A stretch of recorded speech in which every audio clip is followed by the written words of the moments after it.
Hello everyone. তো এই mini ব্লগটা চিলড্রেন্স ডে স্পেশাল।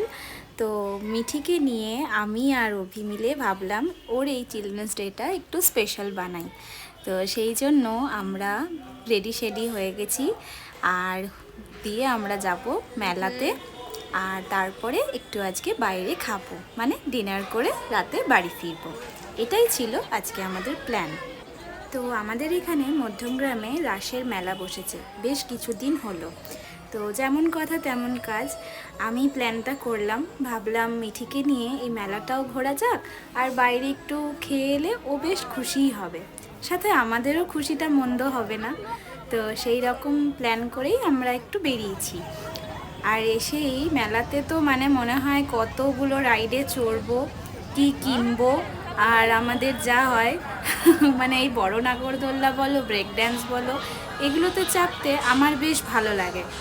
কিন্তু উপায় নেই, এরা কেউ চাপতে পারবে না ব্রেক ড্যান্স বা নাগরদোল্লা, একা একা আমার চাপতে ইচ্ছা করে না, তাই আমার আর রাইড চড়া হয় না।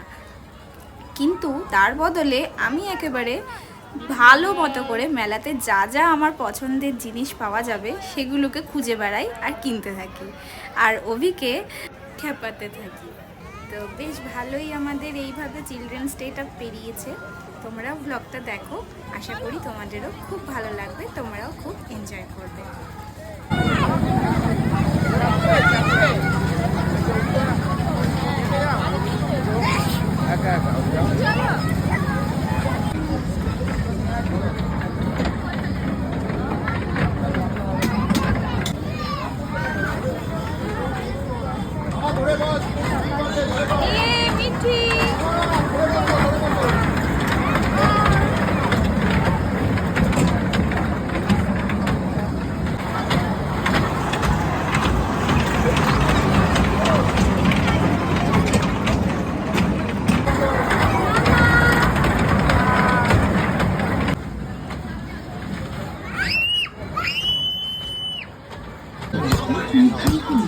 এই পুতুলটা আমারই ভালো লাগে।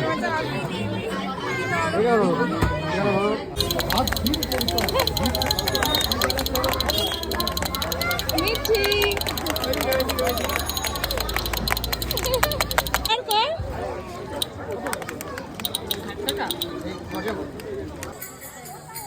এই যে আর একটা হলো মেয়েদের সব থেকে বড় দুর্বলতার জায়গা, চুড়ি। দেখে মনে হচ্ছে সবগুলো পারলে আমি তুলে নিয়ে যাই, আমার কাছে যদি পয়সা থাকতো।